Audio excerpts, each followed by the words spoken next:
Hello and welcome to the RMI Advantage video training series. Today we're going to discuss 1099s with an advantage. The topics that will be covered in this class will be defining a 1099 and identifying who receives a 1099, how to add it to a vendor card with an advantage. We'll also learn how to process 1099 transactions. We'll learn how to fix 1099 information in the vendor ledger entries and also take a look at some reports that are available to you with an advantage. We'll get started first by defining exactly what a 1099 is and the individuals that usually receive it. 1099 forms are used for a number of reasons, though typically they're given to individual contractors, or also known as freelancers. This is to record the income that they received from your organization. Since the person receiving the 1099 is not an employee of your business, the business is obligated to provide this income information to the contractor in the form of a 1099. It's important to point out that we report payments in the tax year, not the invoices. Therefore, only those payments made within the tax year are reported when the invoice is flagged as 1099. And I'll go into this in more detail once we take a look at the vendor ledger entries. Now that we've defined a 1099 and identified who would receive a 1099, let's go ahead and take a look at how 1099s work with an advantage. Welcome to Advantage. We'll get started by taking a look at one of our vendor cards for a contractor or freelancer that we work with.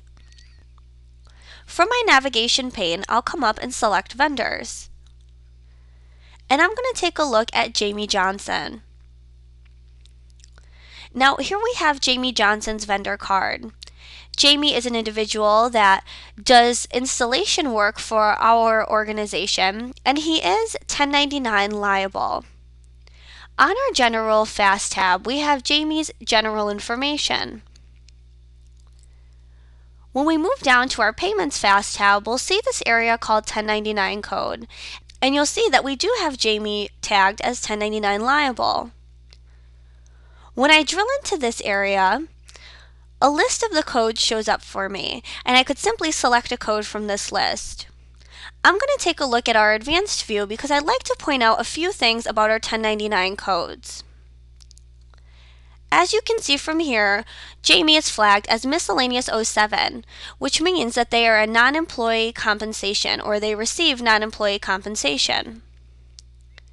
In this field to the right, we have this minimum reportable amount, and it's $600, meaning that until Jamie incurs $600 of invoices, Jamie will not show up on any of our 1099 information or any of our 1099 reports. It's not until we reach that $600 cap or go over that Jamie will start showing up. I also want to mention this code up here above called miscellaneous income. This is simply a header for all of the miscellaneous codes that we have. I cannot process transactions with the miscellaneous income code. It will be ignored by all of my 1099 reports. So the only way to have a correct 1099 code is to pick a code that has a number following it. The miscellaneous income is simply a header for all of our miscellaneous codes. Another thing to note is that these codes are updated by the government. RMI sends a notice so that our clients can update their amounts. We're going to go ahead and leave Jamie's code as miscellaneous 07. And the next field I want to take a look at is our federal ID number. Typically, when you're dealing with businesses, they are issued a federal ID number, and you can enter that number here. In our case, because Jamie is an individual that we contract out, we enter in Jamie's social security number. And you'll see later on in our video where that shows up in our 1099 forms. The next thing we'll do is we'll go ahead and process an invoice for Jamie. Right from my vendor card, I can come up here to Purchase Invoice. I'll hit enter, and that brings in all of Jamie's information for me. Because I have an invoice number right in front of me, I'll go ahead and put in that invoice number. And down on the lines, I'll start listing out the work that Jamie did for us. As I mentioned earlier, Jamie does installations for us. He worked for 5 hours and gets paid $55 an hour. Now you'll notice this field here that we have highlighted called 1099 liable, and you'll notice that there is not a check mark in it currently. The check mark shows up once this line is validated. So once I click off, the system will generate a check mark for me like it just did. A few things to note about this box is that it is editable. So if for whatever reason this service was not considered 1099 liable, I can come in here and uncheck it. In our case it is, so I'm going to keep it checked. And the reason why the system wanted to check this off is because on Jamie's vendor card, we placed a 1099 code, flagging Jamie as 1099 liable. Now that we have this here, we'll go ahead and post it. And take a look back at our posted invoice so that we can understand how the system is bringing in our 1099 information. Now that that's been posted, we're back to our vendor card. And straight from our vendor card, we can go ahead and take a look at our ledger entries. Now in our ledger entries, you'll notice that we have the invoice that you and I just posted down here below. It came in with our 1099 code and our 1099 amount. But as I mentioned earlier, only those payments made within the tax year are reported when the invoice is flagged as 1099. So if I were to run any 1099 information reports right now, this invoice wouldn't show up. It's not until I post a payment that this invoice will show up on my 1099 reports.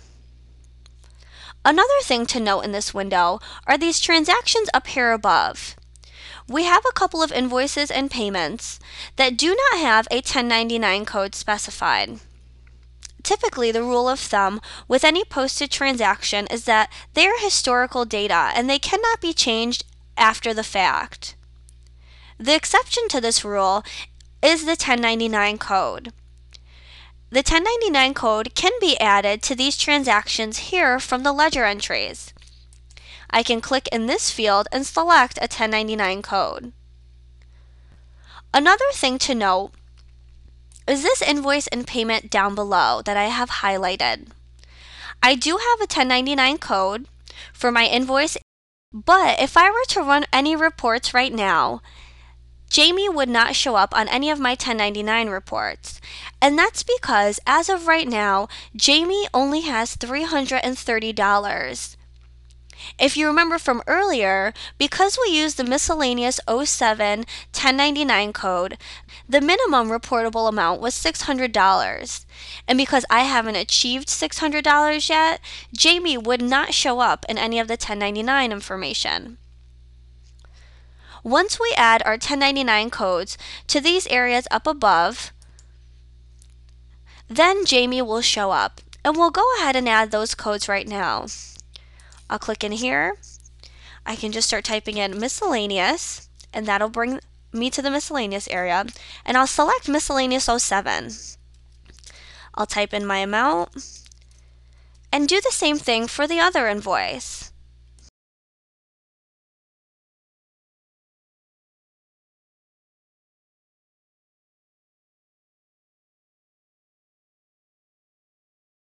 Now that I have this here, Jamie is well over our $600 minimum reportable amount.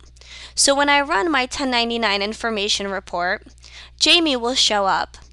And that's what we'll take a look at next. We'll close out of our vendor ledger entries. And now we're still back to our vendor card. From here, I'll move up to reports.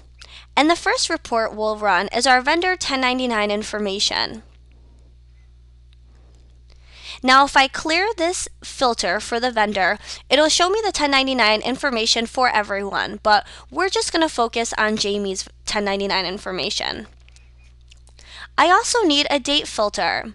I've decided to place a date filter for the entire year of 2011, but you can select a date range or one single day. We'll go ahead and preview this on screen together. Here you see Jamie's 1099 information did show up. It gives us their vendor information along with the miscellaneous code and the 1099 amount to date. Jamie still has one other invoice. So if we processed a payment for Jamie today and ran this report again, that 1099 amount would be included in here. This 1099 information report is usually used internally to give you some insight into your 1099 information. I'll go ahead and close out of this report. And back on our vendor card under reports, we have a few other reports for 1099s. You'll notice that these are different codes that can be selected on a vendor card. And we're going to run our report for miscellaneous. We're going to filter on the calendar year of 2011. And again, I'm filtering on just Jamie's vendor card. But I can clear this filter and run the 1099 information for all of my vendors. I'll go ahead and preview this on screen. And you'll see here that we have this area with our company information. We also have Jamie's vendor information here and their federal ID number. To the right, we have the 1099 information for this calendar year. Now this report can be printed out on the pre-printed 1099 forms that you can obtain. In our video today, we've covered a lot of things about 1099s. We've learned how to specify them on our vendor cards, how to process a transaction with someone who is 1099 liable, how to edit the vendor ledger entries to make sure that the correct 1099 information pulls through on our reports, and also how to run some reports within Advantage. This concludes the video on 1099s.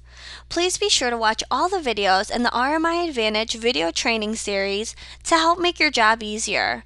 Thank you and have a great day.